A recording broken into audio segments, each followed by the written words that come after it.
you really hearing the voice of God, or is it just your emotions dressed up in spiritual language? Whispering what you want to hear. This is the silent crisis no one talks about, especially among believers who think they're walking in divine purpose but are actually being led by fear, desire, or wounded pride masquerading as confirmation. You say God told you to quit that job, marry that person, move to that city, but was it him? Or was it your own desperation for control or validation? Jeremiah chapter 17 verse 9 warns that the heart is deceitful above all things. Which means your emotions can mimic the voice of God so closely. You'll swear it's him until the consequences hit. Emotions scream in urgency. God whispers with peace. Emotions fluctuate wildly. God remains the same yesterday, today, and forever. Hebrews chapter 13 verse 8. And here's the shocking truth. Even spiritual feelings can be false signals if your flesh is secretly driving the steering wheel while your spirit rides in the trunk. When your decisions come with anxiety, confusion, or the need to constantly defend them to others, that's not the peace of God guarding your heart. Philippians chapter 4 verse 7. That's your soul throwing tantrums, demanding its own way. You want to know if it's God? Look at the fruit. God's voice produces surrender, even when it hurts. It produces humility, not ego. It draws you into obedience, not just outcomes. Too many people want a prophetic word more than they want the word itself. Yet God's voice will never contradict Scripture.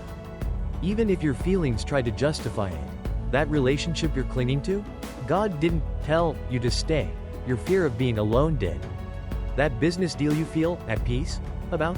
Maybe it's not peace. Maybe it's your greed pacifying your discernment. Emotions have a short-term memory. The Spirit leads you into eternal truth. John chapter 16 verse 13. And here's the hidden danger. If you're not careful, you'll build an entire life, ministry, or marriage around a voice that was never God's to begin with. And then ask him to bless your rebellion. Even Satan can disguise himself as an angel of light. 2 Corinthians chapter 11 verse 14. And he's not attacking your hearing, he's manipulating your filter. That's why fasting matters. It kills the flesh so your discernment can breathe. That's why stillness matters, because the Spirit rarely competes with noise. And that's why intimacy matters, because when you know the shepherd, you recognize his voice. John chapter 10 verse 27. Not just react to your own echo chamber.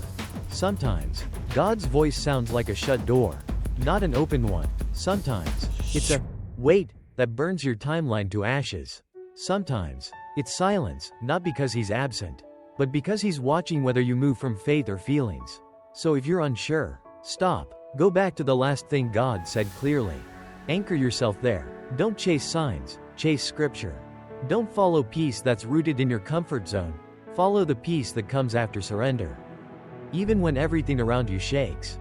If you're still asking, was that God? It probably wasn't.